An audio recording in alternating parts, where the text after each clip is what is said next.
مصر کا شاہی محل، اونچی دیواریں، قیمتی پردے اور خاموش راہداریوں میں گونجتی سرگوشیاں، یہ وہ جگہ تھی جہاں ایک عظیم آزمائش حضرت یوسف علیہ السلام کے سامنے کھڑی تھی۔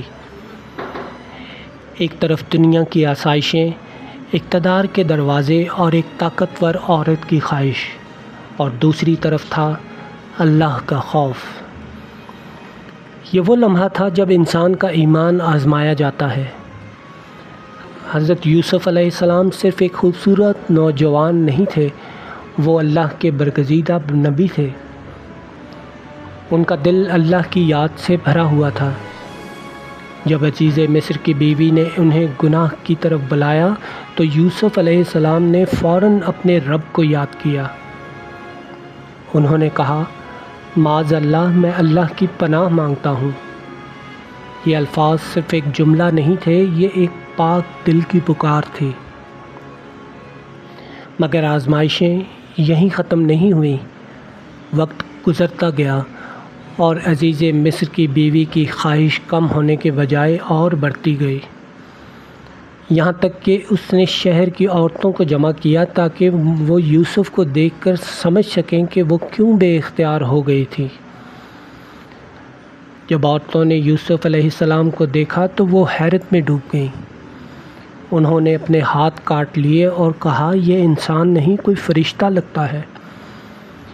اس لمحے عزیز مصر کی بیوی نے کھل کر اعلان کیا، یہی ہے وہ شخص جس کے بارے میں تم مجھے ملامت کرتی تھی۔ پھر اس نے یوسف علیہ السلام کی طرف دیکھ کر کہا، اگر یہ میری بات نہ مانے تو اسے قید میں ڈال دیا جائے گا۔ یہ ایک سخت دھمکی تھی۔ اب حضرت یوسف علیہ السلام کے سامنے دو راستے تھے، گناہ یا قید۔ انسان کے لیے آزادی بہت قیمتی ہوتی ہے، قید ایک تکلیف دہ چیز ہے، مگر حضرت یوسف علیہ السلام کا دل دنیا کی آزادی نہیں بلکہ اللہ کی رضا چاہتا تھا۔ اسی لیے انہوں نے فوراً اپنے رب کو پکارا۔ قرآن مجید میں حضرت یوسف علیہ السلام کی دعا یوں بیان ہوئی ہے، اے میرے رب، جس چیز کی طرف یہ مجھے بلا رہی ہے اس سے قید میرے لیے زیادہ بہتر ہے۔ یہ الفاظ ایمان کی طاقت کا اعلان تھے۔ یہ دعا ہمیں ایک عظیم سبق دیتی ہے۔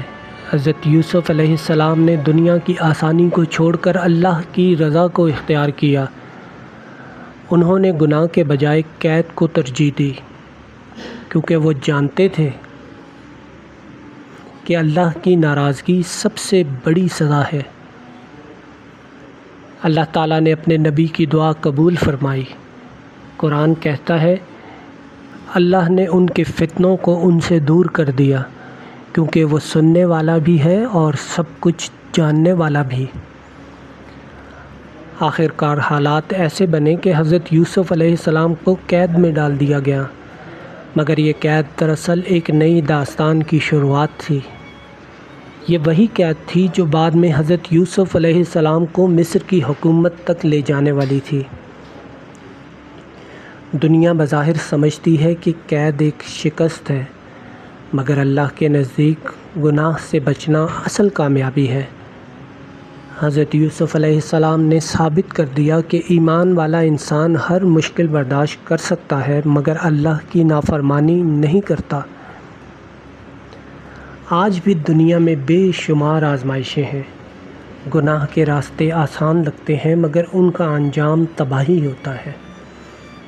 حضرت یوسف علیہ السلام کی زندگی ہمیں سکھاتی ہے کہ اگر انسان اللہ سے ڈر جائے تو اللہ اسے ہر آزمائش سے بچا لیتا ہے۔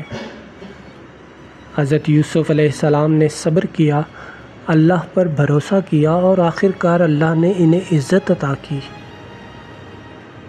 وہی یوسف جو قید میں تھے بعد میں مصر کے خزانوں کے نگران بنے۔ یہی ہے اللہ کا وعدہ، جو صبر کرتا ہے اللہ اسے بلند مقام عطا کرتا ہے۔ حضرت یوسف علیہ السلام کا یہ واقعہ ہمیں ایک بہت بڑا سبق دیتا ہے کہ اگر انسان گناہ سے بچنے کے لیے قربانی دے تو اللہ اسے کبھی ضائع نہیں ہونے دیتا۔ کبھی کبھی قید، ظاہری مشکل اور وقتی تکلیف اصل میں اللہ کی طرف سے آنے والی عظیم کامیابی کا راستہ ہوتی ہے۔